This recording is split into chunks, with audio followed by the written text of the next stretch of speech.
Hello everyone, welcome back to our channel. कैसे हो तुम लोग? तो एसएससी सिलेक्शन पोस्ट का एग्ज़ाम चल रहा है और एसएससी में बड़ा बवाल चल रहा है। टेंडर को लेके, वेंडर को लेके सब नाटक है। बच्चे पहुंच नहीं पा रहे सेंटर पे। एग्ज़ाम क्या देंगे, घंटा वो। तो आज हम लोग एनालिसिस करेंगे, नहीं एक्सपेक्टेड क्वेश्चन करेंगे। हाँ, क्या इन एक्सपेक्टेड क्वेश्चन से एनालिसिस जैसा काम करेगा? तो इसका जवाब होगा हाँ। समझदार को इशारा काफ़ी कि ये क्वेश्चंस तुम्हारे लिए इम्पोर्टेंट हैं। सब मैंने प्रीवियस ईयर क्वेश्चंस उठाए हैं, लेकिन अपकमिंग एग्ज़ाम्स में इम्पोर्टेंट है, क्योंकि ये जो चूतिया सा वेंडर तुम्हारा बनाया गया है, वेंडर वो टीसीएस के क्वेश्चंस ही उठा कर इधर से उधर टॉपिक से टीसीएस के क्वेश्चन ही छाप दे रहा है। कभी किसी सब्जेक्ट के 4 क्वेश्चन दे रहा है और कभी किसी सब्जेक्ट को पूछ ही नहीं रहा है। एक पेपर हलवा कर दे रहा है तो दूसरा पेपर की अम्मा बहन कर दे रहा है। शुरू करते हैं। खुशवंत सिंह की बुक्स, इनकी बुक्स बहुत इम्पॉर्टेंट रहती हैं। एक तो खुशवंत सिंह और दूसरे हैं कांग्रेस के लीडर, इंग्लिश में महारत हासिल, बताओ कौन, उनकी बुक्स।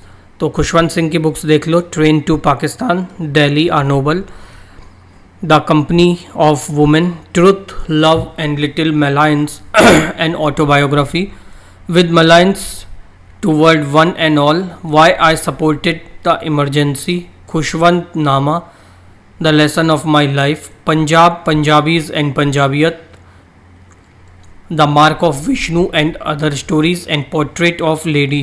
ये इम्पॉर्टेंट है बहुत। दिल्ली नोवल इम्पॉर्टेंट है, the company of women important है, पोर्ट्रेट ऑफ लेडी भी इम्पॉर्टेंट है तुम्हारे लिए। एक देखो, संतोष ट्रॉफ़ी जो है ये हॉकी की है, बहुत इम्पॉर्टेंट है।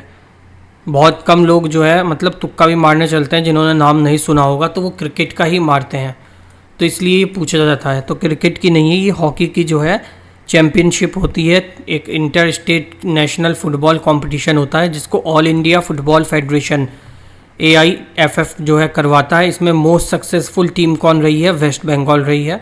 अब तुम 2025 के और 2024 के दोनों के विनर्स, रनर अप और किस किस ने होस्ट किया है। विनर, इसका रनर अप कौन रहा है और कहाँ पर ये जो है होस्ट किया गया है, और इसका जो है मोटो क्या था और शुभांकर क्या था, ये सब तुम याद कर लेना एक बार। तुम्हारे लिए इम्पोर्टेंट होगा ये।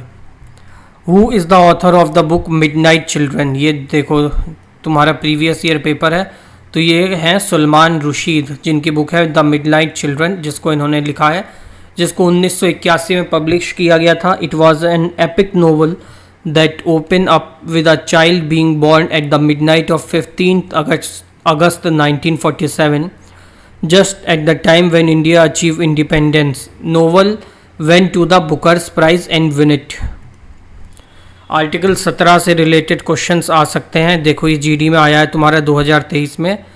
Article 17 of constitution of India deal with the abolition of untouchability. It state that untouchability is abolished and it's practice in any form is forbidden, मतलब इसकी प्रैक्टिस भी कहीं पर जो है निषेध है। Article prohibits any discrimination on the ground of untouchability, enforces the principle of equality among the children citizen, sorry. This provision ensure that all the individual regards all caste, creed, gender, religion, sex, इन सब से में जो है सबको बराबरी दी जाएगी। ये नहीं है कि लड़का या लड़की में भेदभाव किया जाएगा। हाँ, बस लॉ भेदभाव कर सकता है कि एलिमनी लीगल है लेकिन दहेज लेना इलीगल है। दहेज के लिए सज़ा हो सकती है, एलिमनी के लिए ताली मिलेगी। एबोल्यूशन ऑफ टाइटल, ये आर्टिकल 18 के अंदर आ जाता है तुम्हारा। एबोल्यूशन ऑफ टाइटल मतलब कोई भी टाइटल जो है हम लोग नहीं रख सकते हैं जब तक कि वो कोई टाइटल ऐसा ना हो जो कि सरकार का दिया हुआ ना हो, और वो भी हम लोग जो है पूछ के रखते हैं, ऐसे नहीं रख सकते। ऐसे ही आ जाता है right to education, article 21A में आ जाता है। तो इसका जो मेन मकसद है बताने का कि तुमको जो है फंडामेंटल राइट्स जो हैं, आने वाले शिफ्ट वाले लोग फंडामेंटल राइट्स जो हैं पढ़ के जाओ। पॉलिटी में ज़्यादा नहीं पढ़ो, पर फंडामेंटल राइट्स पढ़ लो, फंडामेंटल ड्यूटीज़ पढ़ लो। इसके बाद तुम लोग DPSP देख लो, डायरेक्टिव प्रिंसिपल स्टेट पॉलिसीज़ देख लो। प्रियम्बल देख जाओ, कॉन्स्टिट्यूशन जब बना था उसकी मीटिंग देख जाओ, कौन अध्यक्ष था, कौन कौन से मेंबर थे, किस मेंबर ने क्या काम किया था, कॉन्स्टिट्यूशन कितना बड़ा है, किसने लिखा है, सोवर्जिनिटी वगैरह, ये सब जो प्रियम्बल में आती है ये देख जाओ पॉलिटी में। उसके बाद PM, CM, governor, president, vice president, इतना अगर तुम लोग ये टॉपिक एक बार देख जाओगे तो तुम क्वेश्चन इसके कर लोगे। आर्टिकल 14 पूछा है, देखो फिर फंडामेंटल राइट का है, ये डील करता है इक्वालिटी बिफोर लॉ, मतलब लॉ के सामने हम सब बराबर हैं अनटिल एंड अनलेस तुम पैसे वाले हो, नहीं तो अगर पैसे वाले हो तो तुम्हें जो है आदमी इनकी हत्या करने के बाद रोड एक्सीडेंट में एक एसए के नाम पे तुम्हें छोड़ दिया जाएगा। The state shall not deny any person equality before law और equal protection law within the territory of India. ऐसे ही Pongal is an agriculture festival celebrated in which state, तो पोंगल कहाँ पे मनाया जाता है? पोंगल, जिसको हम थाई पोंगल या ताई पोंगल भी कहते हैं, ये multi day Hindu harvest festival है, मतलब रुपाई वपाई के समय पे मनाया जाता है साउथ इंडिया में। मेनली कहाँ पे? तमिल कम्युनिटीज़ के द्वारा तमिलनाडु में मनाया जाता है ये, और 14 जनवरी को ये होता है। ये चार दिन बनाया जाता है। पहला दिन जो है भोगी पोंगल होता है, दूसरे दिन सूर्य पोंगल होता है, तीसरे दिन माटू पोंगल होता है और चौथे दिन कानुम पोंगल होता है। पहले दिन क्या होता है? Celebrated the day before Pongal, it mark the discarding of old belonging and welcoming the new ones, symbolising the new beginning. फिर सूर्य पोंगल जो है mid in is the main day dedicated to worshipping the lord sun. Then Matu Pongal dedicated to kettles, and then Kanum Pongal a day for visiting family and friends. लाडली बहन योजना का question देखो CHSL में आया था तुम्हारा 2023 में, important है ये लाडली बहन योजना। ये कहाँ की है? ये मध्य प्रदेश की योजना है, जिसमें जो है पहले इसमें शुरू हुई थी। इसमें तो कितने रुपए दिए जाते थे? पहले इसमें 1000 रुपये दिए जाते थे, 1000 से इसको 1250 रुपये किया, लेकिन अब करंट में जो है 1500 रुपये इसमें दिए जाते हैं। अब तो और भी शायद बढ़ गए। इसमें जो है मैरिट से लेके विडो तक सब लोग जो है इसमें पार्टिसिपेट कर सकते हैं। 23 साल से 60 साल तक तुम्हारी उम्र होनी चाहिए इस योजना का लाभ उठाने के लिए। न्यूटन का लॉ जो है इंपॉर्टेंट है, पूछा जा सकता है ये। न्यूटन का थर्ड लॉ ऑफ मोशन सबसे ज़्यादा इंपॉर्टेंट है, इसीलिए सबसे ऊपर इसको रखा है। To every action there is an equal and opposite reaction. तुमने उसको प्रपोज किया, उसने तुम्हारे चपेट मार दिया, कोई बात नहीं, आगे बढ़ो। रिएक्शन था, तुमने एक्शन किया, उसका रिएक्शन तुम्हें मिल गया। ये उसका एग्जाम्पल है। When a rocket is ignited, जब किसी रॉकेट को जलाते हैं तो, अरे रॉकेट छोड़ो, ऐसे समझो जब किसी के पिछवाड़े में आग लगी होती है ना तो वो ऊपर जाता है। यही बात है कि जब रॉकेट के पिछवाड़े में आग लगाते हैं तो उसकी आग वो नीचे निकलती है और रॉकेट हवा में ऊपर उड़ता है। सेकेंड लॉ ऑफ मोशन क्या कहता है? The rate of change of momentum of an object is proportional to the applied force in the direction of force, F equals to M A. ये क्वेश्चन इंपॉर्टेंट है। F जो है यहाँ पे force होता है, M से मास होता है, और A क्या होता है? एक्सेलरेशन होता है। एक फील्डर है, वो बॉल कैच करता है तो बॉल को हाथ, जब भी तुमने देखा है वे तुम्हारा फेवरेट होगा कोहली, उसके जब वो कैच करता है तो हाथ पीछे की तरफ लेके जाता है ना, तो वो किस लिए लेके जाता है? जिससे कि बॉल की स्पीड जो है वो जितनी एक्सेलरेशन, जितनी फोर्स से आ रही है वो हाथ के साथ साथ पीछे हो तो हाथ में कम चोट लगे। ऐसे न्यूटन का फर्स्ट लॉ क्या है? Every object remain in uniform motion until and unless वो इस पर एक्स्ट्रा फोर्स लगा के उसकी स्टेट ऑफ मोशन या रेस्ट को जो है चेंज ना करे। जब कोई बस स्टार्ट होती है सडनली तो पैसेंजर क्या होता है? पीछे की तरफ जाता है। क्यों जाता है? क्योंकि उसके पैर तो जो है नीचे उसके प्लेटफॉर्म से टच कर रहे हैं ना बस के। बस आगे बढ़ गई तो पैर भी आगे बढ़ गए, पर ऊपर की बॉडी जो है कहीं से भी कनेक्ट नहीं है, तो वो जो है रेस्ट में ही है, तो पैर जो है आगे मोशन में बढ़ जाते हैं, बॉडी जो है ऊपर की वो रेस्ट में रह जाती है, तो वो पीछे को खिसक जाती है। ये एक उसका एग्जाम्पल देख लो, टेक्स्ट बुक से लिया है हमने, कॉपी यहाँ से ये हमारी है। बंदूक चलाई गई है, इसका स्प्रिंग पीछे जाएगा, गोली आगे जाएगी, बस आगे रजनी अन्ना ना हो। थलाइवा होंगे तो गोली को 2 पार्ट में काट देंगे, और मिथुंदा होंगे तो सीढ़ी साइकिल के बीच में से छिप के भी गोली से मार देंगे। Which region has the highest population? UPSC का क्वेश्चन है, यूपीपीसीएस का। सबसे ज़्यादा पॉपुलेशन कहाँ पर है? डेंसिटी में, मतलब घनत्व पूछा है, घनत्व। तो 2011 सेंसस के हिसाब से बिहार में सबसे ज़्यादा डेंसिटी घनत्व है, जो कि 1106 है। इन 2001 the density of Bihar was 881, और पॉपुलेशन जो थी वही तुम देख सकते हो the least dense populated state जो है वो है अरुणाचल प्रदेश, जहाँ डेंसिटी 17 है। और दिल्ली में जो है सबसे यूटी में सबसे ज़्यादा डेंस है, क्योंकि वहाँ पर 11,11320 जो है डेंसिटी है। कितनी है? 11,320। अंडमान निकोबार जो है आइलैंड में सबसे लीस्ट है, जिसमें 46 ही है कुल। एक क्वेश्चन तुम्हारा हैप्पी इंडेक्स से आया था, हैप्पीनेस इंडेक्स से। अब ये नहीं पता क्या क्वेश्चन आया था, पहले भी आया है इस क्वेश्चन इस तरह के, और आगे भी आते रहेंगे। ये क्वेश्चन तुम्हारा एनटीपीसी में भी पूछा गया था, ऐसा क्वेश्चन तुम्हारा ग्रुप डी में भी पूछा गया था, ऐसा क्वेश्चन तुम्हारा 12th लेवल में भी पूछा गया था, तो ये इंपॉर्टेंट है तुम्हारे लिए। In which schedule is the division of power between union and state? Matrix का क्वेश्चन है, एसएससी के 2022 में आया हुआ है। The division of power between union and state is in the 7th schedule. 7th schedule में जो है 3 लिस्ट में बांट दिया है, union, state and concurrent list. 7th schedule of Indian constitution, union list है 797 सब्जेक्ट, जो कि पहले होते थे, अब प्रेजेंट में 100 हैं।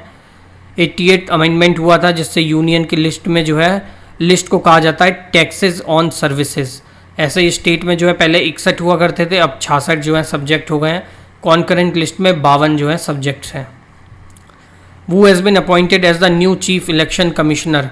ये तुम्हारा एनटीपीसी में भी पूछा गया था, तो यहाँ भी पूछा जा सकता है।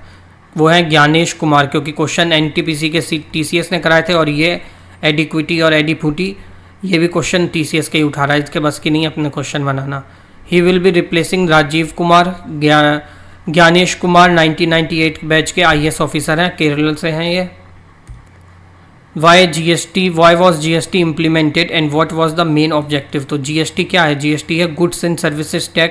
ये एक indirect tax है that allow the government add to the prices of most goods and services.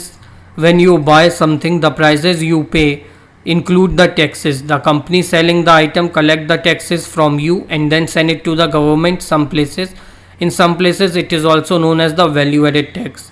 तो मेन ऑब्जेक्टिव क्या था? Main objective is to bring the entire country under a single tax region and it aim is to eliminate the multiple tax layer of taxation which has successfully done over the period of time. GST को क्या कहा जाता है? GST का लोगो क्या है? मोटो क्या है? मोटो इसका क्या है? One nation one election? No, one nation one taxation. How does amoeba obtain its food? तो अमीवा अपना खाना कैसे प्राप्त करता है? तो amoeba acquire their food through a process